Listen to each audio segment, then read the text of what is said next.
Hey guys, welcome back to the channel. Finally ಇವತ್ತಿನ smackdown ಕೂಡ ಮುಗ್ದಿದೆ. And smackdown ನಲ್ಲಿ Randy Orton ಅವ್ರನ್ನ ಬಿಟ್ರೆ ಇನ್ನ ನೋಡುವಂತ ವಿಚಾರ ಲಿಟ್ರಲಿ ಝೀರೋ, ಏನು ಕೂಡ ಇರಲಿಲ್ಲ ಅಂತಾನೆ ಹೇಳ್ಬೇಕು.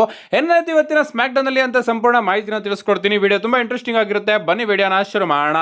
ಶೋನ ಓಪನಿಂಗ್ ಅಲ್ಲಿ ನಮ್ಮ ಜೆಲ್ಲಿ ರೋಲ್ ಅವರು ಬ್ಯಾಕ್ ಸ್ಟೇಜ್ ಅಲ್ಲಿ ಎಂಟ್ರಿನ ಕೊಡ್ತಾ ಇರ್ತಾರೆ. ಸಡನ್ ಆಗಿ ಡಬ್ಲ್ಯೂ ಅಫಿಷಿಯಲ್ಸ್ ಗಳೆಲ್ಲ ಎಲ್ಗೋ ಓಡೋಗ್ತಾ ಇರ್ತಾರೆ.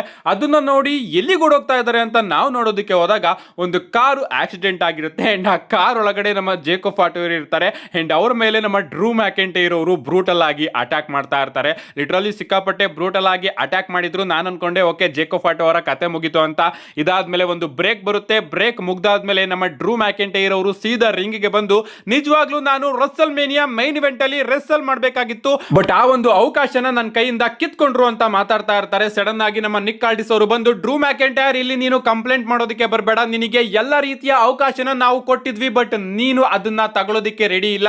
ನೀನು ರಸಲ್ ಮೇನಿಯಾ ಅಷ್ಟೊತ್ತಿಗೆ ಮೈನ್ ಇವೆಂಟ್ ಅಲ್ಲಿ ಇರ್ತೀಯೋ ಇಲ್ವೋ ಗೊತ್ತಿಲ್ಲ, ಬಟ್ ಅಷ್ಟೊತ್ತಿಗೆ ನೀನು ನಿರುದ್ಯೋಗಿ ಕೂಡ ಖಂಡಿತವಾಗ್ಲೂ ಆಗಿರ್ತೀಯ ಅಂತ ಮಾತಾಡ್ತಾ ಇರ್ತಾರೆ. ಸಡನ್ ಆಗಿ ನಮ್ಮ ಡ್ರೂ ಮ್ಯಾಕೆಂಟೈರ್ ಅವರು ನಿಲ್ಸು ನಿಕ್ ಆಲ್ಡಿಸ್, ನಿಜವಾಗ್ಲೂ ಈ ಒಂದು ಕಂಪನಿನ ನಾನು ಬಿಟ್ಟೋಗ್ಬೇಕು ಅಂತ ಅನ್ಕೊಂಡ್ರೆ, ಬಟ್ ಅದನ್ನ ನೀವೆಲ್ಲರೂ ಕೂಡ ಪ್ರೀತಿ ಮಾಡೋದ್ರಿ ಅಂತ ಮಾತಾಡ್ತಾ ಇರ್ತಾರೆ. ಸಡನ್ ಆಗಿ ನಮಗೆ ಜೇಕೋ ಫಾಟೋ ಅವರ ಎಂಟ್ರಿ ನೋಡೋದಕ್ಕೆ ಸಿಗುತ್ತೆ. ನಮ್ಮ ಜೇಕೋ ಫಾಟೋ ಅವರು ಬರ್ತಾರೆ, ಡ್ರೂ ಮ್ಯಾಕೆಂಟೈರ್ ಅವರ ಮೇಲೆ ಅಟ್ಯಾಕ್ ಮಾಡೋದಕ್ಕೆ ಶುರು ಮಾಡ್ತಾರೆ. ಇವರ ನಡುವೆ ಒಂದು ಬ್ರಾಲ್ ನೋಡೋದಕ್ಕೆ ಸಿಗುತ್ತೆ. ಅಂಡ್ ಆ ಒಂದು ಬ್ರಾಲ್ ಅಲ್ಲಿ ನಮ್ಮ ಜೇಕೋ ಫಾಟೋ ಅವರೇ ಅಪ್ಪರ್ ಎಂಡ್ ನ ತಗೋತಾರೆ ಅಂತ ಹೇಳ್ಬೇಕು. ಲಿಟರಲಿ ಅನೌನ್ಸರ್ ಟೇಬಲ್ ಮೇಲ್ಗಡೆ ನಮ್ಮ ಡ್ರೂ ಮ್ಯಾಕೆಂಟೈರ್ ಅವ್ರನ್ನ ಮಲಗಿಸಿ ಟೈಮ್ ಕೀಪರ್ಸ್ ಏರಿಯಾ ಮೇಲ್ಗಡೆಯಿಂದ ಜಂಪ್ ಮಾಡಿ ಒಂದು ಫ್ಲಾಶ್ ನ ಕನೆಕ್ಟ್ ಮಾಡಿ ಅನೌನ್ಸರ್ ಟೇಬಲ್ ನು ಕೂಡ ಬ್ರೇಕ್ ಮಾಡ್ತಾರೆ. ನಮ್ಮ ಜೇಕೋ ಫಾಟೋ ಅವರ ಕತೆ ಅಲ್ಲೇ ಮುಗಿತು ಅಂತ ಅನ್ಕೊಂಡ್ರೆ, ಅವರು ಇವತ್ತು ಸ್ಮ್ಯಾಕ್ ಡೌನ್ ಅಲ್ಲಿ ಬಂದು ತನ್ನ ರಿವೆಂಜ್ ಕೂಡ ತೀರಿಸಿಕೊಂಡಿದ್ರು. ಸ್ಮ್ಯಾಕ್ ಡೌನ್ ನ ಓಪನಿಂಗ್ ಅಲ್ಲಿ ಸ್ಮ್ಯಾಕ್ ಡೌನ್ ಓಪನಿಂಗ್ ಒಂದು ರೀತಿ ಬ್ಯಾಂಗರ್ ರೀತಿನೇ ಆಗಿತ್ತು. ಬಟ್ ನಿಜವಾಗ್ಲೂ ಕೂಡ ಡ್ರೂ ಮ್ಯಾಕೆಂಟೈರ್ ಆಗಿ ಜೇಕೋ ಫಾಟೋ ಅವರ ರಸಲ್ ಮೇನಿಯಾ ಮ್ಯಾಚ್ ಗೆ ಈ ಲೆವೆಲ್ ನ ಫ್ಯೂಡ್ ನ ನೀವು ಕೊಡ್ತಾ ಇದ್ದೀರಾ. ಬಟ್ ಆ ಒಂದು ಮ್ಯಾಚ್ ನ ನಿಜವಾಗ್ಲೂ ಕೂಡ ಫ್ಯಾನ್ಸ್ ಗಳು ರಸಲ್ ಮೇನಿಯಾದಲ್ಲಿ ನೋಡೋದಕ್ಕೆ ಕಾಯ್ತಾ ಇದ್ದಾರೋ ಇಲ್ವೋ ಅಂತ ತಿಳ್ಕೊಳ್ಳೋದಕ್ಕೆ ಟ್ರೈಯೇ ನೀವು ಮಾಡಲಿಲ್ಲ. ಅದಕ್ಕೋಸ್ಕರ ಈ ಒಂದು ಸೆಗ್ಮೆಂಟ್ ಎಷ್ಟೇ ದೊಡ್ಡದಾಗಿರ್ಲಿ ಗಾಯ್ಸ್, ಬಟ್ ಈ ಒಂದು ಮ್ಯಾಚ್ ಗೆ ಯಾರು ಕೂಡ ಎಕ್ಸೈಟೆಡ್ ಆಗಿಲ್ಲ. ಇದಾದ್ಮೇಲೆ ನಮಗೆ MFT ವರ್ಸಸ್ ಆರ್ ಟ್ರೂತ್ ಹಾಗೆ ಡೇಮಿಯನ್ ಪ್ರಿಸ್ಟ್ ಅವರ ನಡುವೆ ಡಬ್ಲ್ಯೂ ಟ್ಯಾಗ್ ಟೀಮ್ ಚಾಂಪಿಯನ್ಶಿಪ್ ಗೆ ಒಂದು ಟ್ಯಾಗ್ ಟೀಮ್ ಮ್ಯಾಚ್ ನೋಡೋದಕ್ಕೆ ಸಿಗುತ್ತೆ. ರಿಂಗ್ ಸೈಡ್ ಅಲ್ಲಿ MFT ಮೆಂಬರ್ಸ್ ಗಳು ಕೂಡ ಇರ್ತಾರೆ ಅಂತಾನೆ ಹೇಳ್ಬೇಕು. ಮ್ಯಾಚ್ ಕಡೆ ಬರೋದಾದ್ರೆ ಮ್ಯಾಚ್ ಡಿಸೆಂಟ್ ಆಗಿತ್ತು. ಅಂಡ್ ಈ ಒಂದು ಮ್ಯಾಚ್ ಅಲ್ಲಿ MFT ಮೆಂಬರ್ಸ್ ಗಳು ಇಂಟರ್ಫೈರ್ ಮಾಡೋದಕ್ಕೆ ಟ್ರೈ ಮಾಡಿದಾಗ ನಮಗೆ ವೈಟ್ 6 ನ ಎಂಟ್ರಿ ಕೂಡ ನೋಡೋದಕ್ಕೆ ಸಿಗುತ್ತೆ. ವೈಟ್ 6 ಅವರು ಬಂದು MFT ಅವರ ಮೇಲೆ ಅಟ್ಯಾಕ್ ಮಾಡಿ ಅವ್ರನ್ನ ಕರ್ಕೊಂಡು ಹೋಗ್ತಾರೆ. ಅಂಡ್ ಈ ಕಡೆ ರಿಂಗ್ ಒಳಗಡೆ ನಮ್ಮ ಆರ್ ಟ್ರೂತ್ ಅವರು JC ಮ್ಯಾಟಿಯೋ ಅವರಿಗೆ ಒಂದು ಆಟಿಟ್ಯೂಡ್ ಅಡ್ಜಸ್ಟ್ಮೆಂಟ್ ನ ಕನೆಕ್ಟ್ ಮಾಡಿ JC ಮ್ಯಾಟಿಯೋ ಅವರನ್ನ ಪಿನ್ ಮಾಡೋದ್ರ ಮುಖಾಂತರ ಹೊಸ ಡಬ್ಲ್ಯೂ ಟ್ಯಾಗ್ ಟೀಮ್ ಚಾಂಪಿಯನ್ಸ್ ಆಗಿದ್ದಾರೆ. ಅಂಡ್ ಆ ಒಂದು ವಿಚಾರ ನಮ್ಮ ಡೇಮಿಯನ್ ಪ್ರಿಸ್ಟ್ ಅವರಿಗೆ ಸಿಕ್ಕಾಪಟ್ಟೆ ಶಾಕ್ ಆಗುತ್ತೆ. ನಾವು ಚಾಂಪಿಯನ್ ಆದ್ವು ಗುರು ಅಂತ ಅವರು ರಿಯಾಕ್ಷನ್ ಕೊಡ್ತಾ ಇರ್ತಾರೆ. ಏನೇ ಆಗ್ಲಿ ನಮ್ಮ ಆರ್ ಟ್ರೂತ್ ಹಾಗೆ ಡೇಮಿಯನ್ ಪ್ರಿಸ್ಟ್ ಅವರು ಈಗ ಡಬ್ಲ್ಯೂ ಟ್ಯಾಗ್ ಟೀಮ್ ಚಾಂಪಿಯನ್ಸ್ ಆಗಿದ್ದಾರೆ. ಇದಾದ್ಮೇಲೆ ನಮಗೆ ಫ್ರಾಕ್ಸಿಯಮ್ ಹಾಗೆ ಮೋಟರ್ ಸಿಟಿ ಮೆಷಿನ್ ಗನ್ ಅವರ ನಡುವೆ ಕೂಡ ಒಂದು ಟ್ಯಾಗ್ ಟೀಮ್ ಮ್ಯಾಚ್ ನೋಡೋದಕ್ಕೆ ಸಿಗುತ್ತೆ. ಅಂಡ್ ಈ ಒಂದು ಮ್ಯಾಚ್ ಅಲ್ಲಿ ನಮ್ಮ ಮೋಟರ್ ಸಿಟಿ ಮೆಷಿನ್ ಗನ್ ಅವರು ವಿನ್ ಆಗಿದ್ದಾರೆ. ಇದಾದ್ಮೇಲೆ ನಮಗೆ ವೈಪರ್ ರ್ಯಾಂಡಿ ಆರ್ಟನ್ ಅವರ ಎಂಟ್ರಿ ನೋಡೋದಕ್ಕೆ ಸಿಗುತ್ತೆ. ನಮ್ಮ ರ್ಯಾಂಡಿ ಆರ್ಟನ್ ಅವರು ಕಳೆದ ವಾರ ಹೀಲ್ ಟರ್ನ್ ಆಗಿದ್ರು ಕೂಡ ಇಡೀ ಕ್ರೌಡ್ ರ್ಯಾಂಡಿ ಆರ್ಟನ್ ಅವರಿಗೆ ಚಿಯರ್ಸ್ ನ ಮಾಡ್ತಾ ಇರುತ್ತೆ. ನಮ್ಮ ರ್ಯಾಂಡಿ ಆರ್ಟನ್ ಅವರು ಸೀದಾ ಹೋಗಿ ಟೈಮ್ ಕೀಪರ್ಸ್ ಏರಿಯಾದಲ್ಲಿ ಒಂದು ಚೇರ್ ನ ತಗೊಂಡು ಬಂದು ಅದನ್ನ ರಿಂಗ್ ಮೇಲ್ಗಡೆ ಹಾಕೊಂಡು ಕೂತ್ಕೊಂಡು ಮಾತಾಡೋದಕ್ಕೆ ಶುರು ಮಾಡ್ತಾರೆ. ನಾನು ತುಂಬಾ ವರ್ಷಗಳಿಂದ ಎಂಟ್ರೆನ್ಸ್ ನ ಮಾಡಬೇಕಾದ್ರೆ ಎಲ್ಲರೂ ಕೂಡ ನನ್ನ ಥೀಮ್ ಸಾಂಗ್ ನ ಆಡ್ತಾ ಇದ್ರಿ, ಎಲ್ಲರ ಮಕ್ಕಳಲ್ಲೂ ಕೂಡ ನಗು ಇತ್ತು. ಅಂಡ್ ಅದನ್ನ ನೋಡಿ ನನಗೂ ಕೂಡ ಸಿಕ್ಕಾಪಟ್ಟೆ ಖುಷಿ ಆಗೋದು, ನಾನು ಕೂಡ ಹ್ಯಾಪಿ ಆಗಿದ್ದೆ. ನಿಮ್ಮೆಲ್ಲರ ಚಿಯರ್ಸ್ ನ ನೋಡೋದಕ್ಕೆ ನಾನು ಕೂಡ ತುಂಬಾನೇ ಕಾಯ್ತಾ ಇದ್ದೆ, ನಿಮ್ಮೆಲ್ಲರಿಗೂ ಕೂಡ ವಿಶಸ್ ಗಳನ್ನ ತಿಳಿಸ್ತಾ ಇದ್ದೆ. ಅಂಡ್ ಅದರಿಂದ ನನಗೆ ತುಂಬಾನೇ ಖುಷಿ ಆಗ್ತಾ ಇತ್ತು. ಬಟ್ ನಿಜವಾಗ್ಲೂ ನನ್ನ ಲೆಗೆಸಿನ ನೋಡ್ಕೊಂಡು ಬಂದ್ರೆ ಯಾರು ಕೂಡ ಈ ಒಂದು ಬಿಸ್ನೆಸ್ ಅಲ್ಲಿ ಇಷ್ಟು ವರ್ಷ ಇಲ್ಲ, ಅಷ್ಟು ವರ್ಷ ನಾನಿದ್ದೀನಿ. ಬಟ್ ಈ ರೀತಿ ನನ್ನ ಲೆಗಸಿನ ನಿಮ್ಮ ಸ್ಮೈಲ್ ಮುಖಾಂತರ ನಾನು ಎಂಡ್ ಮಾಡ್ಕೊಳ್ಳೋದಕ್ಕೆ ಇಷ್ಟಪಡೋದಿಲ್ಲ. ನನ್ನ ಲೆಗಸಿ ಹೇಗಿರಬೇಕು ಅಂದ್ರೆ ನಾನು ಎಷ್ಟು ಡಬ್ಲ್ಯೂ ಚಾಂಪಿಯನ್ಶಿಪ್ ನ ಗೆದ್ದೆ ಅನ್ನೋದ್ರ ಮೇಲೆ ನನ್ನ ಲೆಗಸಿ ನಿಂತ್ಕೋಬೇಕು. ಕೆಲವು ದಿನಗಳ ಹಿಂದೆ ನಾನು ಎಲಿಮಿನೇಷನ್ ಚೇಂಬರ್ ನ ವಿನ್ ಆದ್ಮೇಲೆ ನಾನು ರಸಲ್ ಮೇನಿಯಾದಲ್ಲಿ ಡ್ರೂ ಮ್ಯಾಕೆಂಟೈರ್ ಅವ್ರನ್ನ ಫೇಸ್ ಮಾಡೋದಕ್ಕೆ ಹೋಗ್ತಾ ಇದ್ದೀನಿ. ಅಂಡ್ ಡ್ರೂ ಮ್ಯಾಕೆಂಟೈರ್ ಅವ್ರನ್ನ ಯಾವ ವ್ಯಕ್ತಿಯಾಗಿ ನಾನು ಫೇಸ್ ಮಾಡಬೇಕು ಅನ್ನೋದು ನನಗೆ ಗೊತ್ತಿತ್ತು. ಅಂಡ್ ಅದಕ್ಕೆ ನಾನು ರೆಡಿ ಆಗಿದ್ದೆ. ಬಟ್ ಸಡನ್ ಆಗಿ ಗೊತ್ತಾಗುತ್ತೆ ಡ್ರೂ ಮ್ಯಾಕೆಂಟೈರ್ ಅವರ ಕೈಯಿಂದ ಕೋಡಿ ರೋಡ್ಸ್ ಅವರು ಚಾಂಪಿಯನ್ಶಿಪ್ ನ ಗೆದ್ಕೊಂಡ್ರು ಅಂತ. ಅಂಡ್ ಆಗ ನನಗೆ ಗೊತ್ತಾಗೋದಿಲ್ಲ ಕೋಡಿ ರೋಡ್ಸ್ ಅವ್ರನ್ನ ನಾನು ಹೇಗೆ ಫೇಸ್ ಮಾಡಲಿ, ಯಾವ ರೀತಿ ಅವನ ವಿರುದ್ಧ ನಾನು ಹೋರಾಟ ಮಾಡಲಿ ಅಂತ. ಯಾಕಂದ್ರೆ ಕೋಡಿ ರೋಡ್ಸ್ ನನ್ನ ಫ್ರೆಂಡ್, ನನ್ನ ಬ್ರದರ್, ಅವನನ್ನ ನಾನು ಯಾವ ರೀತಿ ಫೇಸ್ ಮಾಡಬೇಕು ರಸಲ್ ಮೇನಿಯಾದಲ್ಲಿ ಅಂತ ನನಗೆ ಗೊತ್ತೇ ಆಗ್ತಾ ಇರಲಿಲ್ಲ. ಬಟ್ ಕಳೆದ ವಾರ ಸ್ಮ್ಯಾಕ್ ಡೌನ್ ನಲ್ಲಿ ಅವನೇ ನನ್ನಿಂದ ಎಲ್ಲಾ ಬಾರನ್ನು ಕೂಡ ತೆಗ್ದಾಕ್ತಾ, ನನ್ನ ಮೇಲಿರ್ತಕ್ಕಂತಹ ಜವಾಬ್ದಾರಿನೆಲ್ಲದನ್ನು ಕೂಡ ಕೋಡಿ ರೋಡ್ಸ್ ಅವರು ತೆಗ್ದಾಕ್ತಾ, ಕೋಡಿ ರೋಡ್ಸ್ ಹೇಳ್ದ ನನಗೆ ನೀನು ನಿನ್ನ ಬೆಸ್ಟ್ ವರ್ಜನ್ ನ ತಗೊಂಡ್ ಬಾ, ನಿನ್ನ ಒಳಗಡೆ ಬರ್ತಕ್ಕಂತಹ ವಾಯ್ಸಸ್ ಗಳನ್ನ ನೀನು ಕೇಳುವಂತ ಕೋಡಿ ರೋಡ್ಸ್ ಅವರು ನನಗೆ ಹೇಳಿದ್ರು. ಅಂಡ್ ಅದೇ ರೀತಿ ನಾನು ಮಾಡಿದೆ. ಅಂಡ್ ಈಗ ನಾನು ಕೋಡಿ ರೋಡ್ಸ್ ಅವ್ರನ್ನ ಅದೇ ರೀತಿ ಫೇಸ್ ಮಾಡ್ತೀನಿ. ಕೆಲವೊಂದಷ್ಟು ಬಾರಿ ನನ್ನ ತಲೆಯಲ್ಲಿ ವಾಯ್ಸಸ್ ಗಳು ಬರ್ತಾ ಇರುತ್ತೆ ಅಂಡ್ ಅದು ನನ್ನ ಕಂಟ್ರೋಲ್ ಅಲ್ಲಿ ಇರೋದಿಲ್ಲ. ಸ್ವಲ್ಪ ಬಾರಿ ಕಂಟ್ರೋಲ್ ಕೂಡ ತಪ್ಪು ಬಿಡ್ತೀನಿ. ಅಂಡ್ ಆ ವಾಯ್ಸ್ ನನ್ನನ್ನ ಆಕ್ರಮಣ ಮಾಡ್ಕೊಂಡಾಗ ನಾನಾಗಿರೋದಿಲ್ಲ, ಬದಲಿಗೆ ನಾನು ಕಿಲ್ಲರ್ ಆಗ್ತೀನಿ. ಅಂಡ್ ಆ ಕಿಲ್ಲರ್ ನ ಅಗತ್ಯಕತೆ ಇದೆ ರಸಲ್ ಮೀನಿಯಾದಲ್ಲಿ ನಾನು 15 ಟೈಮ್ ಚಾಂಪಿಯನ್ ಆಗೋದಕ್ಕೆ. ಏನೇ ಆಗ್ಲಿ ರಸಲ್ ಮೀನಿಯಾದಲ್ಲಿ ನಾನು ಮೋಸ್ಟ್ ಡೇಂಜರಸ್ ಲೆಟರ್ಸ್ ಆದಂತಹ RKO ಮುಖಾಂತರ ಕೋಡಿ ರೋಡ್ಸ್ ಅವ್ರನ್ನ ಸೋಲಿಸ್ತೀನಿ. I am hears voices in my head, they counsel me, they understand, they talk to me. And ಅವು ನನ್ನನ್ನ ಹೇಳ್ತಾ ಇದೆ ನೀನು ಕೋಡಿ ರೋಡ್ಸ್ ಅವ್ರನ್ನ ರಸಲ್ ಮೀನಿಯಾದಲ್ಲಿ ಸೋಲಿಸ್ತೀಯಾ ಅಂತ. ಅಂಡ್ ವಾಯ್ಸಸ್ ಗಳು ನನಗೆ ಹೇಳ್ತಾ ಇದೆ ನೀನು ಕೋಡಿ ರೋಡ್ಸ್ ಅವ್ರನ್ನ ರಸಲ್ ಮೀನಿಯಾದಲ್ಲಿ ಸೋಲಿಸಿ ಹೊಸ WWE ಚಾಂಪಿಯನ್ ಆಗ್ತೀಯಾ, ಮೈನ್ ಇವೆಂಟ್ ಅಲ್ಲಿ ಕೋಡಿ ರೋಡ್ಸ್ ಅವ್ರನ್ನ ಸೋಲಿಸ್ತೀಯಾ, 15 ಟೈಮ್ ಚಾಂಪಿಯನ್ ಆಗ್ತೀಯಾ ಅಂತ ನನ್ನ ತಲೆಯಲ್ಲಿ ಬರ್ತಿರ್ತಕ್ಕಂತಹ ವಾಯ್ಸಸ್ ಗಳು ನನಗೆ ಹೇಳ್ತಾ ಇದೆ. ಅಂಡ್ ನಾನು ಅದೇ ರೀತಿ ಮಾಡ್ತೀನಿ ಅಂತ ನಮ್ಮ ವೈಪರ್ ರ್ಯಾಂಡಿ ಆರ್ಟನ್ ಅವರು ಕೋಡಿ ರೋಡ್ಸ್ ಹಾಗೆ ಕೋಡಿ ರೋಡ್ಸ್ ಅವರ ಮೇಲೆ ಯಾಕೆ ಅಟ್ಯಾಕ್ ಮಾಡಿದೆ ಅಂತ ಅವರಿಗೆ ಒಂದು ವಾರ್ನಿಂಗ್ ಕೂಡ ಕೊಟ್ಟಿದ್ದಾರೆ. ಅಂಡ್ ಅದೇ ರೀತಿ ರೀಸನ್ ಕೂಡ ತಿಳಿಸಿದ್ದಾರೆ. ಓವರ್ ಆಲ್ ಈ ಒಂದು ಸೆಗ್ಮೆಂಟ್ ಮಾತ್ರ ಅಲ್ಟಿಮೇಟ್ ಆಗಿತ್ತು. ಇದಾದ್ಮೇಲೆ ನಮಗೆ ಅಲಿಸ್ಟರ್ ಬ್ಲಾಕ್ ಹಾಗೆ ಸ್ಯಾಮಿ ಝೈನ್ ಅವರ ನಡುವೆ ಒಂದು ಸಿಂಗಲ್ಸ್ ಮ್ಯಾಚ್ ನೋಡೋದಕ್ಕೆ ಸಿಗುತ್ತೆ. ರಿಂಗ್ ಸೈಡ್ ಅಲ್ಲಿ ನಮ್ಮ ಟ್ರಿಕ್ ವಿಲಿಯಂ ಅವರು ಕೂಡ ಇರ್ತಾರೆ. ಟ್ರಿಕ್ ವಿಲಿಯಂ ಅವರ ಮೇಲೆ ನಮ್ಮ ಸ್ಯಾಮಿ ಝೈನ್ ಅವರ ಗಮನ ಹೋಗುತ್ತೆ. ಅವರು ಟ್ರಿಕ್ ವಿಲಿಯಂ ಅವರ ಮೇಲೆ ಅಟ್ಯಾಕ್ ಮಾಡಿ ರಿಂಗ್ ಒಳಗಡೆ ಬಂದ್ ಕೂಡಲೇ ಅಲಿಸ್ಟರ್ ಬ್ಲಾಕ್ ಅವರು ಬ್ಲಾಕ್ ಮಾಸ್ಕ್ ನ ಕನೆಕ್ಟ್ ಮಾಡ್ತಾರೆ. ಅದೇ ಸ್ಟೋರಿ ನಮಗೆ ನೋಡೋದಕ್ಕೆ ಸಿಗ್ತಾ ಇದೆ. ಸ್ಯಾಮಿ ಝೈನ್ ಅವರು ಗಮನ ಕೊಡ್ತಾ ಇಲ್ಲ, ಎಲ್ಲೆಲ್ಲೋ ಅವರ ಗಮನ ಹೋಗ್ತಾ ಇದೆ ಅಂತ. ಇದಾದ್ಮೇಲೆ ಬ್ಯಾಕ್ ಸ್ಟೇಜ್ ಅಲ್ಲಿ ನಮ್ಮ ವೈಪರ್ ರ್ಯಾಂಡಿ ಆರ್ಟನ್ ಅವರು ನಡ್ಕೊಂಡು ಹೋಗ್ತಾ ಇರ್ತಾರೆ. ಅಂಡ್ ಎಲ್ಲರೂ ಕೂಡ ಅವರನ್ನ ಒಂದು ರೀತಿ ವಿಚಿತ್ರವಾಗಿ ನೋಡ್ತಾ ಇರ್ತಾರೆ. ಅಂಡ್ ಆ ವಿಚಿತ್ರವಾಗಿ ನೋಡೋ ವ್ಯಕ್ತಿಗಳಲ್ಲಿ ನಮ್ಮ ಮ್ಯಾಟ್ ಕಾರ್ಡೋನಾ ಅವರು ಕೂಡ ಇರ್ತಾರೆ. ಅಂಡ್ ರ್ಯಾಂಡಿ ಆರ್ಟನ್ ಅವರು ಮ್ಯಾಟ್ ಕಾರ್ಡೋನಾ ಅವರ ಮುಂದೆ ಹೋಗಿ ನಿಂತ್ಕೊಂಡು ಏನ್ ಹೇಳ್ಬೇಕು ಅಂತ ಇದೆಯೋ ಡೈರೆಕ್ಟ್ ಆಗಿ ಅದನ್ನ ನನ್ನ ಹತ್ರ ಹೇಳು ಅಂತ ಹೇಳ್ತಾರೆ. ಅಂಡ್ ಅದಕ್ಕೆ ನಮ್ಮ ಮ್ಯಾಟ್ ಕಾರ್ಡೋನಾ ಅವರು ನಿನ್ನ ಹಾಗೆ ಕೋಡಿ ರೋಡ್ಸ್ ಅವ್ರನ್ನ ನಾನು ತುಂಬಾ ವರ್ಷಗಳಿಂದ ನೋಡ್ಕೊಂಡು ಬಂದಿದ್ದೀನಿ, ನೀವಿಬ್ರು ಕೂಡ ಬ್ರದರ್ಸ್ ರೀತಿ ಇದ್ರು, ಫ್ರೆಂಡ್ಸ್ ರೀತಿ ಇದ್ರಿ, ನನಗೂ ಗೊತ್ತು ನೀನು ಚಾಂಪಿಯನ್ಶಿಪ್ ನ ಗೆಲ್ಬೇಕು ಅಂತ ಆಸೆ ಇದೆ, ಬಟ್ ಈ ರೀತಿ ಕೋಡಿ ರೋಡ್ಸ್ ಅವರ ಮೇಲೆ ಅಟ್ಯಾಕ್ ಮಾಡಿದ್ದು ತಪ್ಪು ಅಂತ ನಮ್ಮ ಮ್ಯಾಟ್ ಕಾರ್ಡೋನಾ ಅವರು ರ್ಯಾಂಡಿ ಆರ್ಟನ್ ಅವರಿಗೆ ಹೇಳ್ತಾರೆ. ಅಂಡ್ ಅದಕ್ಕೆ ನಮ್ಮ ರ್ಯಾಂಡಿ ಆರ್ಟನ್ ಅವರು ನೀನು ನನ್ ಮುಂದೆ ನಿಂತ್ಕೊಂಡು ಮಾತಾಡೋ ಅಷ್ಟು ದೊಡ್ಡವನಾದ, ಹೋಗಿ ನೀನು ಆಕ್ಷನ್ ಫಿಗರ್ಸ್ ಗಳ ಜೊತೆ ಆಟ ಆಡು, ಗೇಮ್ ಆಡು, ನೀನು ಇಂಡಿ ನರ್ಡ್ ಅಂತ ಅವ್ರ ಮೇಲೆ ಅಟ್ಯಾಕ್ ಮಾಡಿ ಇನ್ ಮುಂದೆ ನನ್ನ ಬಿಸ್ನೆಸ್ ಅಲ್ಲಿ ತಲೆ ಹಾಕೋದಕ್ಕೆ ಬರಬೇಡ, ಬಂದ್ರೆ ಚೆನ್ನಾಗಿರೋದಿಲ್ಲ ಅಂತ ನಮ್ಮ ರ್ಯಾಂಡಿ ಆರ್ಟನ್ ಅವರು ಮ್ಯಾಟ್ ಕಾರ್ಡೋನಾ ಅವರಿಗೆ ಹೇಳಿ ಅಲ್ಲಿಂದ ಹೊರಟೋಗ್ತಾರೆ.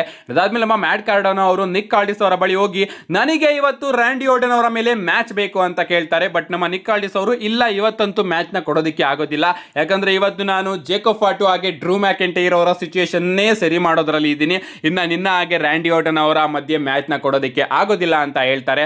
ಅದಕ್ಕೆ ನಮ್ಮ ಮ್ಯಾಟ್ ಕಾರ್ಡೋನಾ ಅವರು ಸಿಕ್ಕಾಪಟ್ಟೆ ಕೋಪ ಮಾಡ್ಕೋತಾರೆ. ಇದಾದ್ಮೇಲೆ ನಮಗೆ ಜೇಡ್ ಕಾರ್ಗಿಲ್ ಹಾಗೆ ರಿಯಾ ರಿಪ್ಲಿ ಅವರ ನಡುವೆ ಕೂಡ ಒಂದು ಸೆಗ್ಮೆಂಟ್ ನೋಡೋದಕ್ಕೆ ಸಿಗುತ್ತೆ. ಬಾ ನನ್ನ ಮೇಲೆ ಅಟ್ಯಾಕ್ ಮಾಡು ಅಂತ ನಮ್ಮ ರಿಯಾ ರಿಪ್ಲಿ ಅವರು ಕರೀತಾ ಇರ್ತಾರೆ. ಈ ಕಡೆ ನಮ್ಮ ಜೇಡ್ ಕಾರ್ಗಿಲ್ ಅವರು ಇಲ್ಲ ನನಗೆ ಅಟ್ಯಾಕ್ ಮಾಡಬೇಕು ಅಂತ ಅನಿಸ್ದಾಗ ನಾನ್ ಬರ್ತೀನಿ ಅಂತ ಹೇಳಿ ರಿಂಗ್ ಇಂದ ಹೊರಗಡೆ ಹೋಗ್ತಾ ಇರ್ತಾರೆ. ಸಡನ್ ಆಗಿ ನಮ್ಮ ಮಿಚಿನ್ ಹಾಗೆ ಬಿ ಫ್ಯಾಬ್ ಅವರ ಎಂಟ್ರಿ ನೋಡೋದಕ್ಕೆ ಸಿಗುತ್ತೆ. ಅವರಿಬ್ರು ಕ್ಯಾಂಡಲ್ ಸ್ಟಿಕ್ ನ ಇಟ್ಕೊಂಡು ಬರ್ತಾರೆ.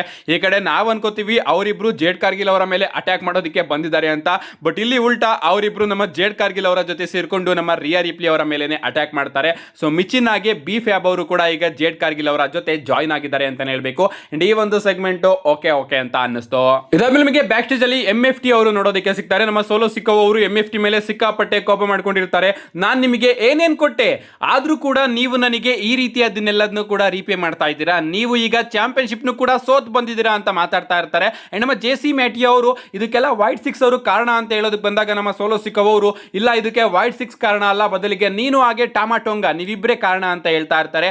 ಅಂಡ್ ಆಗ ನಮ್ಮ ಟಾಮಾಟೋಂಗ ಅವರು ಆ ಒಂದು ಲ್ಯಾಂಟಿನ ನಾವು ವೈಟ್ 6 ಅವರಿಗೆ ಕೊಟ್ಬೋಣ, ಯಾಕಂದ್ರೆ ಅದಿರೋದ್ರಿಂದ ನೀನಾಗಿ ಆಕ್ಟ್ ಮಾಡ್ತಾ ಇಲ್ಲ, ಬದಲಿಗೆ ನೀನು ರೋಮನ್ ರೈನ್ಸ್ ಅವರ ರೀತಿ ಆಕ್ಟ್ ಮಾಡ್ತಾ ಇದೀಯಾ ಅಂತ ಮಾತಾಡ್ತಾ ಇರ್ತಾರೆ. ಸಡನ್ ಆಗಿ ನಮ್ಮ ಡ್ರೂ ಮ್ಯಾಕೆಂಟೈರ್ ಹಾಗೆ ಜೇಕೋಬ್ ಫಾಟು ಅವರು ಬ್ರಾಲ್ ಮಾಡ್ಕೊಂಡು ಅಲ್ಲೂ ಕೂಡ ಬಂದ್ಬಿಡ್ತಾರೆ. ರೆಫ್ರೀಸ್ ಗಳು ಹಾಗೆ ಅಫಿಷಿಯಲ್ಸ್ ಗಳು ಬಂದು ಇವರಿಬ್ರು ಕೂಡ ದೂರ ಮಾಡ್ತಾ ಇರ್ತಾರೆ.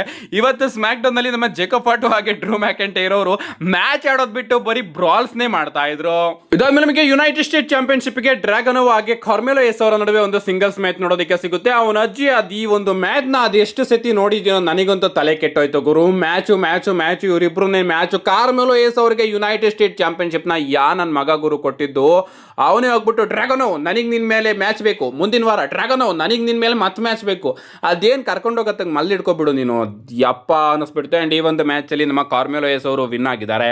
ಇದಾದ್ಮೇಲೆ ನಮಗೆ ಬ್ಯಾಕ್ ಸ್ಟೇಜ್ ಅಲ್ಲಿ ಜೆಲ್ಲಿ ರೋಲ್ ಹಾಗೆ ರ್ಯಾಂಡಿ ಆರ್ಟನ್ ಅವರು ನೋಡೋದಕ್ಕೆ ಸಿಗ್ತಾರೆ. ನಮ್ಮ ರ್ಯಾಂಡಿ ಆರ್ಟನ್ ಅವರು ಜೆಲ್ಲಿ ರೋಲ್ ಅವರಿಗೆ ಸಾರಿನ ತಿಳಿಸ್ತಾ ಇರ್ತಾರೆ. ಕಳೆದ ವಾರ ನಿನ್ ಮೇಲೂ ಕೂಡ ನಾನು ಕೈ ಮಾಡಿದೆ, ಅದಕ್ಕೋಸ್ಕರ ಅದಕ್ಕೋಸ್ಕರ ಸಾರಿ ಅಂತ. ಅಂಡ್ ಅದಕ್ಕೆ ನಮ್ಮ ಜೆಲ್ಲಿ ರೋಲ್ ಅವರು, ನಾನು ನಿನ್ ಬಗ್ಗೆನೇ ಯೋಚನೆ ಮಾಡ್ತಾ ಇದ್ದೆ ರ್ಯಾಂಡಿ ಓರ್ಟನ್, ಗೊತ್ತು ನಿನಗೆ ಕೆಟ್ಟವನಾಗಿ ಇರೋದಕ್ಕೆ ಇಷ್ಟ ಅಂತ, ಬಟ್ ಈಗ ನೀನು ಚೇಂಜ್ ಆಗಿದ್ದೆ, ನೀನು ಬೆಟರ್ ಪರ್ಸನ್ ಆಗಿದ್ದೆ. ಕೋಡಿ ರೋಡ್ಸ್ ಅವರ ರೀತಿ ನೀನು ನಿನ್ನ ಬ್ರದರ್ ರೀತಿ ಇದ್ದೆ, ಬಟ್ ನೀನು ಯಾಕೆ ಆ ರೀತಿ ಮಾಡಿದೆ ನನಗೆ ಅರ್ಥ ಆಗ್ತಾ ಇಲ್ಲ. ನಿಜವಾಗ್ಲೂ ಚಾಂಪಿಯನ್ಶಿಪ್ ಮುಖ್ಯ, ಬಟ್ ಅದಕ್ಕಿಂತ ಮುಖ್ಯ ಫ್ಯಾಮಿಲಿ ಆಗಿ ಫ್ರೆಂಡ್ಸ್ಗಳು. ಚಾಂಪಿಯನ್ಶಿಪ್ ಬರುತ್ತೆ ಹೋಗುತ್ತೆ, ಬಟ್ ಫ್ಯಾಮಿಲಿ ಆಗಿ ಫ್ರೆಂಡ್ಸ್ಗಳು ಯಾವಾಗಲೂ ಕೂಡ ನಿನ್ ಜೊತೆನೇ ಇರ್ತಾರೆ, ಅದನ್ನ ನೀನು ತಿಳ್ಕೊ ಅಂತ ಹೇಳ್ತಾರೆ. ಅಂಡ್ ಅದಕ್ಕೆ ನಮ್ಮ ರ್ಯಾಂಡಿ ಓರ್ಟನ್ ಅವರು, ಹೌದಾ ನಾನು ಇವಾಗ ಬದಲಾಗಬೇಕು, ನಾನು ಏನ್ ಮಾಡಬೇಕು ಅಂತ ಕೇಳಿದಾಗ, ಹೋಗಿ ಕಾರ್ಡೋನಾ ಹತ್ರ ಮಾತಾಡು, ಕಾರ್ಡೋನಾ ಅವರ ಮೇಲೂ ಕೂಡ ನೀನು ಅದೇ ರೀತಿ ಅಟ್ಯಾಕ್ ಮಾಡಿದೆ, ಅವ್ರ ಬಳಿನೂ ಕೂಡ ನೀನು ಅದೇ ರೀತಿ ನಡ್ಕೊಂಡೆ, ಹೋಗಿ ಅವನ ಜೊತೆ ಮಾತಾಡು ಅಂತ ನಮ್ಮ ಜೆಲ್ಲಿ ರೋಲ್ ಅವರು ರ್ಯಾಂಡಿ ಓರ್ಟನ್ ಅವರಿಗೆ ಹೇಳ್ತಾರೆ. ಅದಕ್ಕೆ ನಮ್ಮ ರ್ಯಾಂಡಿ ಓರ್ಟನ್ ಅವರು, ಓಕೆ ಇದನ್ನೆಲ್ಲದನ್ನು ಕೂಡ ನಾನು ಸರಿ ಮಾಡ್ತೀನಿ ಅಂತ ಒಪ್ಕೋತಾರೆ. ಇದಾದ್ಮೇಲೆ ನಮಗೆ ಕಿಟ್ ವಿಲ್ಸನ್ ಅವರ ಎಂಟ್ರಿ ನೋಡೋದಕ್ಕೆ ಸಿಗುತ್ತೆ. ನಮ್ಮ ಕಿಟ್ ವಿಲ್ಸನ್ ಅವರು ಜೆಲ್ಲಿ ರೋಲ್ ಅವ್ರನ್ನ ಕರೀತಾರೆ, ನಮ್ಮ ಜೆಲ್ಲಿ ರೋಲ್ ಅವರು ಕೂಡ ಬರ್ತಾರೆ. ನಮ್ಮ ಕಿಟ್ ವಿಲ್ಸನ್ ಅವರು ಜೆಲ್ಲಿ ರೋಲ್ ಅವರಿಗೆ ಚಾಲೆಂಜ್ ಮಾಡ್ತಾರೆ, ಬಟ್ ಅವರು ಒಂದು ಪೊಯೆಟ್ರಿಗೆ ಚಾಲೆಂಜ್ ಮಾಡ್ತಾರೆ. ನಮ್ಮ ಕಿಟ್ ವಿಲ್ಸನ್ ಅವರು ಜೆಲ್ಲಿ ರೋಲ್ ಅವರಿಗೆ ಒಂದು ಪೊಯಮ್ ನ ಹೇಳಿ ತಿಳಿಸ್ತಾರೆ. ಅಂಡ್ ಅದರಲ್ಲಿ ಅವರು ಜೆಲ್ಲಿ ರೋಲ್ ಅವ್ರನ್ನ ರೋಸ್ಟ್ ಮಾಡಿರ್ತಾರೆ. ಅಂಡ್ ಅದಕ್ಕೆ ಉಲ್ಟಾ ನಮ್ಮ ಜೆಲ್ಲಿ ರೋಲ್ ಅವರು ಕಿಟ್ ವಿಲ್ಸನ್ ಅವರಿಗೆ ಎಂತ ಪೊಯಮ್ ನ ಹೇಳ್ತಾರೆ ಅಂದ್ರೆ, ಅವ್ರ ಅಮ್ಮನ್ನೆಲ್ಲ ಕರೆದು ಬಿಡ್ತಾರೆ ಅಂತಾನೆ ಹೇಳ್ಬೇಕು. ಅಂಡ್ ಅದರಿಂದ ನಮ್ಮ ಕಿಟ್ ವಿಲ್ಸನ್ ಅವರಿಗೆ ಸಿಕ್ಕಾಪಟ್ಟೆ ಕೋಪ ಬರುತ್ತೆ. ಅವರು ಜೆಲ್ಲಿ ರೋಲ್ ಅವರ ಮೇಲೆ ಅಟ್ಯಾಕ್ ಮಾಡಿ ಒಂದು ಫ್ಲಾಶ್ ನು ಕೂಡ ಕನೆಕ್ಟ್ ಮಾಡ್ತಾರೆ. ಇಲ್ಲಿ ನಮ್ಮ ಜೆಲ್ಲಿ ರೋಲ್ ಅವರು ಹೇಳ್ದಂತಹ ಪೊಯಮ್ ಮಾತ್ರ ಸಿಕ್ಕಾಪಟ್ಟೆ ಅದ್ಭುತವಾಗಿತ್ತು, ಬಟ್ ಅದನ್ನ ನಾನೇನಾದ್ರೂ ಇಲ್ಲಿ ಯೂಟ್ಯೂಬ್ ಚಾನಲ್ ಅಲ್ಲಿ ಹೇಳಿದ್ರೆ ನಾನು ಕೂಡ ಅದ್ಭುತವಾಗಿ ಯೂಟ್ಯೂಬ್ ಇಂದ ಬ್ಯಾನ್ ಆಗ್ತೇನೆ. ಇದಾದ್ಮೇಲೆ ನಿಮಗೆ Nia Jax and Lash Legend versus Bella Twins ಅವರ ನಡುವೆ W women's tag team championship ಗೆ ಒಂದು ಟ್ಯಾಗ್ ಟೀಮ್ ಮ್ಯಾಚ್ ನೋಡೋದಕ್ಕೆ ಸಿಗುತ್ತೆ. ಮ್ಯಾಚ್ ನಡೀತಾ ಇರುತ್ತೆ, ಮಧ್ಯಕ್ಕೆ ನಮ್ಮ ಶಾರ್ಲಟ್ ಫ್ಲೇರ್ ಹಾಗೆ ನಮ್ಮ ಅಲೆಕ್ಸಾ ಬ್ಲಿಸ್ ಅವರ ಎಂಟ್ರಿ ಕೂಡ ನೋಡೋದಕ್ಕೆ ಸಿಗುತ್ತೆ. ಇವರಿಬ್ರು ಕೂಡ ಬಂದಾಗಲೇ ಗೊತ್ತಾಯ್ತು ಈ ಒಂದು ಮ್ಯಾಚ್ ಡಿಸ್ಕ್ವಾಲಿಫಿಕೇಶನ್ ಇಂದ ಎಂಡ್ ಆಗುತ್ತೆ ಅಂತ. ಅಂಡ್ ಅದೇ ರೀತಿ ಈ ಒಂದು ಮ್ಯಾಚ್ ಡಿಸ್ಕ್ವಾಲಿಫಿಕೇಶನ್ ಇಂದ ಎಂಡ್ ಆಗುತ್ತೆ. ಅಂಡ್ ಸ್ಟಿಲ್ ನಮ್ಮ ನಾಯಾ ಜಾಕ್ಸ್ ಹಾಗೆ ಲ್ಯಾಶ್ ಲೆಜೆಂಡ್ ಅವರೇ ತನ್ನ ಚಾಂಪಿಯನ್ಶಿಪ್ ನ ಡಿಸ್ಕ್ವಾಲಿಫಿಕೇಶನ್ ಮುಖಾಂತರ ರಿಟೈನ್ ಮಾಡ್ಕೋತಾರೆ. ಇದಾದ್ಮೇಲೆ ಬ್ಯಾಕ್ ಸ್ಟೇಜ್ ಅಲ್ಲಿ ನಮ್ಮ ರ್ಯಾಂಡಿ ಓರ್ಟನ್ ಅವರು ಯಾರ ಜೊತೆನೋ ಫೋನ್ ನಲ್ಲಿ ಮಾತಾಡ್ತಾ ಇರ್ತಾರೆ. ಅಂಡ್ ಅವರು ಫೋನ್ ನಲ್ಲಿ ಇರ್ತಕ್ಕಂತಹ ವ್ಯಕ್ತಿಗೆ ಹೇಳ್ತಾರೆ, ನೀನ್ ಹೇಳಿದ್ದು ನಿಜವಾಗ್ಲೂ ಕೂಡ ಸರಿ ಇದೆ, ಅಂಡ್ ಈಗಲೇ ಹೋಗಿ ನಾನು ಎಲ್ಲದನ್ನು ಕೂಡ ಫಿಕ್ಸ್ ಮಾಡ್ತೀನಿ ಅಂತ ನಮ್ಮ ರ್ಯಾಂಡಿ ಓರ್ಟನ್ ಅವರು ಸೀದಾ ರಿಂಗ್ ಗೆ ಬರ್ತಾರೆ. ಎಂಟ್ರಿ ಟೈಮ್ ಅಲ್ಲಿ ನಮ್ಮ ರ್ಯಾಂಡಿ ಓರ್ಟನ್ ಅವರು ಮಕ್ಕಳಿಗೆಲ್ಲ ಹ್ಯಾಂಡ್ ಶೇಕ್ ನ ಕೊಡ್ತಾ ಇರ್ತಾರೆ. ನಾನು ಅನ್ಕೊಂಡೆ ರ್ಯಾಂಡಿ ಓರ್ಟನ್ ಅವರು ಏನಾದ್ರು ಫೇಸ್ ಟರ್ನ್ ಆಗೋದಕ್ಕೆ ಬರ್ತಾ ಇದಾರ ಅಂತ, ಬಟ್ ಗೊತ್ತಿತ್ತು ಅವರು ಖಂಡಿತವಾಗ್ಲೂ ಕೂಡ ಫೇಸ್ ಟರ್ನ್ ಆಗೋದಿಲ್ಲ ಅಂತ. ಅವರು ಸೀದಾ ರಿಂಗ್ ಗೆ ಬರ್ತಾರೆ, ಚೇರ್ ನ ಇಟ್ಕೊಂಡು ಬಂದು ಚೇರ್ ನ ಹಾಕ್ಬಿಟ್ಟು ಮಾಗ್ನ ತಗೊಂಡು, ನಿಜವಾಗ್ಲೂ ನಾನಿಲ್ಲಿ ಎಲ್ಲರ ಬಳಿನೂ ಕೂಡ ಸಾರಿ ಕೇಳೋದಕ್ಕೆ ಬಂದಿದ್ದೀನಿ, ಬಟ್ ಮುಖ್ಯವಾಗಿ ನಾನು ಮ್ಯಾಟ್ ಕಾರ್ಡೋನಾ ಅವರ ಬಳಿ ಸಾರಿ ಕೇಳಬೇಕು. ಮ್ಯಾಟ್ ಕಾರ್ಡೋನಾ ಈಗ ನೀನ್ ಇಲ್ಲಿಗೆ ಬಾ, ನಾನು ಎಲ್ಲರ ಮುಂದೆ ನಿನ್ನ ಬಳಿ ಸಾರಿನ ಕೇಳಬೇಕು ಅಂತ ಮ್ಯಾಟ್ ಕಾರ್ಡೋನಾ ಅವ್ರನ್ನ ಕರೀತಾರೆ. ನಮಗೆ ಮ್ಯಾಟ್ ಕಾರ್ಡೋನಾ ಅವರ ಎಂಟ್ರಿ ಕೂಡ ನೋಡೋದಕ್ಕೆ ಸಿಗುತ್ತೆ. ಅವರು ರಿಂಗಿಗೆ ಬರ್ತಾರೆ. ಅಂಡ್ ಆಗ ನಮ್ಮ ರ್ಯಾಂಡಿ ಓರ್ಟನ್ ಅವರು ಹೇಳ್ತಾರೆ, ಎಸ್ ಕಳೆದ ವಾರದಿಂದ ಯಾಕೋ ನಾನಾಗಿ ಇಲ್ಲ, ಅಂಡ್ ನಾನು ನೀನು 20 ವರ್ಷದಿಂದ ಜೊತೆಗಿದ್ದೀವಿ. ಅಂಡ್ ಮುಂದಿನ ವಾರ ಕೋಡಿ ರೋಡ್ಸ್ ಅವರು ಕೂಡ ಸ್ಮ್ಯಾಕ್ ಡೌನ್ ಗೆ ಬರ್ತಾರೆ. ಅಫ್ಕೋರ್ಸ್ ಈ ವಾರ ಅವರು ಸ್ಮ್ಯಾಕ್ ಡೌನ್ ಗೆ ಬಂದಿಲ್ಲ, ಮುಂದಿನ ವಾರ ನಾನು ಅವನ ಬಳಿನೂ ಕೂಡ ಸಾರಿನ ಕೇಳ್ತೀನಿ. ಅಂಡ್ ಈಗ ನಿನ್ ಬಳಿ ಬ್ಯಾಕ್ ಸ್ಟೇಜ್ ಅಲ್ಲಿ ನಾನು ನೆಡ್ಕೊಂಡಿದ್ಕೆ ನಿಜವಾಗ್ಲೂ ಕೂಡ ಸಿನ್ಸಿಯರ್ ಆಗಿ ನಾನು ಸಾರಿನ ಕೇಳ್ತಾ ಇದ್ದೀನಿ, ನೀನು ನನ್ನ ಕ್ಷಮಿಸ್ಬಿಡು ಅಂತ ನಮ್ಮ ಮ್ಯಾಟ್ ಕಾರ್ಡೋನಾ ಅವರಿಗೆ ನಮ್ಮ ರ್ಯಾಂಡಿ ಓರ್ಟನ್ ಅವರು ಸಾರಿನ ಕೇಳ್ತಾರೆ. ಅಂಡ್ ಇದಾದ್ಮೇಲೆ ಹೋಗಿ ಮ್ಯಾಟ್ ಕಾರ್ಡೋನಾ ಅವರಿಗೆ ಹ್ಯಾಂಡ್ ಶೇಕ್ ನ ಕೊಡ್ತಾರೆ, ಹಗ್ ಮಾಡ್ಕೋತಾರೆ. ಸಡನ್ ಆಗಿ ಮ್ಯಾಟ್ ಕಾರ್ಡೋನಾ ಅವರಿಗೆ ಒಂದು ಲೋ ಬ್ಲೋನ ಕನೆಕ್ಟ್ ಮಾಡ್ತಾರೆ. ಅಷ್ಟೇ ಅಲ್ಲ, ಬ್ರೂಟಲ್ ಆಗಿ ಅಟ್ಯಾಕ್ ಮಾಡೋದಕ್ಕೆ ಶುರು ಮಾಡ್ತಾರೆ. ಅವರ ಶರ್ಟ್ ನ ಕೂಡ ಅರ್ಧಾಕಿ ಅವರನ್ನ ಅನೌನ್ಸರ್ ಟೇಬಲ್ ಮೇಲ್ಗಡೆ ಮಲಗಿಸಿ ಸ್ಟೀಲ್ ಸ್ಟೆಪ್ ನ ತಗೊಂಡು ಬರ್ತಾರೆ. ಕೋಡಿ ರೋಡ್ಸ್ ಅವರ ಮೇಲೆ ಅಟ್ಯಾಕ್ ಮಾಡಿದ್ರಲ್ಲ ಆ ರೀತಿ ಸೆಟಪ್ ನ ಮಾಡೋದಕ್ಕೆ ಸಡನ್ ಆಗಿ ಡಬ್ಲ್ಯೂ ಅಫಿಷಿಯಲ್ಸ್ ಗಳ ಎಂಟ್ರಿ ನಮಗೆ ನೋಡೋದಕ್ಕೆ ಸಿಗುತ್ತೆ. ಅವರು ರ್ಯಾಂಡಿ ಓರ್ಟನ್ ಅವರಿಗೆ ಆ ರೀತಿ ಮಾಡೋದಕ್ಕೆ ಬಿಡೋದಿಲ್ಲ. ಅದಾದ್ಮೇಲೆ ನಮ್ಮ ರ್ಯಾಂಡಿ ಓರ್ಟನ್ ಅವರು ಮ್ಯಾಟ್ ಕಾರ್ಡೋನಾ ಅವ್ರನ್ನ ಸೀದಾ ರಿಂಗ್ ಮೇಲ್ಗಡೆ ಕರ್ಕೊಂಡು ಹೋಗಿ ಅಲ್ಲೂ ಕೂಡ ಅಟ್ಯಾಕ್ ಮಾಡಿ ಅವರ ಕೈಗೆ ಒಂದು ಸ್ಟೀಲ್ ಚೇರ್ ನ ಸಿಕ್ಸಿ ಅದನ್ನ ಹಂಗೆ ತುಳಿತಾರೆ ಅಂತಾನೆ ಹೇಳ್ಬೇಕು. ಲಿಟರಲಿ ಸಿಕ್ಕಾಪಟ್ಟೆ ಬ್ರೂಟಲ್ ಆಗಿ ಇವತ್ತು ನಮ್ಮ ಮ್ಯಾಟ್ ಕಾರ್ಡೋನಾ ಅವರ ಮೇಲೂ ಕೂಡ ನಮ್ಮ ವೈಪರ್ ರ್ಯಾಂಡಿ ಓರ್ಟನ್ ಅವರು ಅಟ್ಯಾಕ್ ಮಾಡಿದ್ದಾರೆ. ಅಷ್ಟೇ ಅಲ್ಲ, ಲೋ ಬ್ಲೋನ ಕನೆಕ್ಟ್ ಮಾಡಾದ್ಮೇಲೆ ಒಂದು ಬ್ಯೂಟಿಫುಲ್ ಆರ್ಕೆವನ್ನ ಕನೆಕ್ಟ್ ಮಾಡ್ತಾರೆ. ಅದಂತೂ ನನಗೆ ಸಿಕ್ಕಾಪಟ್ಟೆ ಇಷ್ಟ ಆಯಿತು. ಡಬ್ಲ್ಯೂ ಅಫಿಷಿಯಲ್ಸ್ ಗಳೆಲ್ಲ ಬಂದು ನಮ್ಮ ರ್ಯಾಂಡಿ ಓರ್ಟನ್ ಅವ್ರನ್ನ ಅಲ್ಲಿಂದ ಕರ್ಕೊಂಡು ಹೋಗ್ತಾರೆ. ಇಲ್ಲಿಗೆ ಸ್ಮ್ಯಾಕ್ ಡೌನ್ ಎಂಡ್ ಆಗೋದಿಲ್ಲ, ಬದಲಿಗೆ ಬ್ಯಾಕ್ ಸ್ಟೇಜ್ ಅಲ್ಲಿ ನಮ್ಮ ಡ್ರೂ ಮ್ಯಾಕೆಂಟೈರ್ ಹಾಗೆ ಜೇಕಬ್ ಫಾಟು ಅವರು ಸ್ಮ್ಯಾಕ್ ಡೌನ್ ಬಿಲ್ಡಿಂಗ್ ಇಂದ ಹೊರಗಡೆ ಯಾವುದೋ ಒಂದು ಲಾಡ್ಜ್ ಹತ್ರ ಹೋಗಿ ಕಿತ್ತಾಡ್ತಾ ಇರ್ತಾರೆ. ಅದ್ರ ಮೇಲ್ಗಡೆ ಕಿತ್ತಾಡ್ತಾ ಇರ್ತಾರೆ. ಈ ಕಡೆ ಅಫಿಷಿಯಲ್ಸ್ ಗಳು ಹಾಗೆ ನಿಕ್ ಆಲ್ಡಿಸ್ ಅವರೆಲ್ಲ ಡ್ರೂ ಜೇಕಬ್ ಸ್ಟಾಪ್, ನಿಲ್ಸಿ ನಿಲ್ಸಿ ನಿಲ್ಸಿ ಅಂತ ಕಿರ್ಚಾಡ್ತಾ ಇರ್ತಾರೆ. ಬಟ್ ಆದ್ರೂ ಕೂಡ ನಮ್ಮ ಜೇಕಬ್ ಫಾಟು ಹಾಗೆ ಡ್ರೂ ಮ್ಯಾಕೆಂಟೈರ್ ಅವರು ಅದ್ರ ಮೇಲ್ಗಡೆ ಇಟ್ಕೊಂಡು ಕಿತ್ತಾಡ್ತಾ ಇರ್ತಾರೆ. ಅಂಡ್ ಅಲ್ಲಿಂದ ಇಬ್ರು ಕೂಡ ಕೆಳಗಡೆ ಬಿದ್ದೋಗ್ತಾರೆ. ಅಂಡ್ ನಮ್ಮ ನಿಕ್ ಆಲ್ಡಿಸ್ ಅವರು ಮೆಡಿಕಲ್ ಟೀಮ್ಸ್ ನ ಕರೀತಾರೆ. ಅಂಡ್ ಇಲ್ಲಿಗೆ ಸ್ಮ್ಯಾಕ್ ಡೌನ್ ನ ಎಂಡಿಂಗ್ ನಮಗೆ ನೋಡೋದಕ್ಕೆ ಸಿಗುತ್ತೆ. ಓವರ್ ಆಲ್ ಸ್ಮ್ಯಾಕ್ ಡೌನ್ ಕಡೆ ಬರೋದಾದ್ರೆ ರ್ಯಾಂಡಿ ಓರ್ಟನ್ ಅವ್ರನ್ನ ಬಿಟ್ರೆ ಬೇರೆ ಏನು ಕೂಡ ಅಷ್ಟೊಂದೇನು ಇಂಟ್ರೆಸ್ಟಿಂಗ್ ಅಂತ ಅನಿಸ್ಲಿಲ್ಲ. ಅದಕ್ಕೋಸ್ಕರ ಈ ಒಂದು ಸ್ಮ್ಯಾಕ್ ಡೌನ್ ಗೆ ನಾನು 4 ಸ್ಟಾರ್ ನ ಕೊಡ್ತಾ ಇದ್ದೀನಿ ರ್ಯಾಂಡಿ ಓರ್ಟನ್ ಅವ್ರಿಗೋಸ್ಕರ ಮಾತ್ರ. ನಿಮ್ಗೆ ಗಿತ್ತು ಸ್ಮ್ಯಾಕ್ ಡೌನ್, ನಿಮ್ಮ ಅನಿಸಿಕೆನ ಕಮೆಂಟ್ ಮಾಡಿ ಅಂತ ಹೇಳ್ತಾ, see you guys in my next video.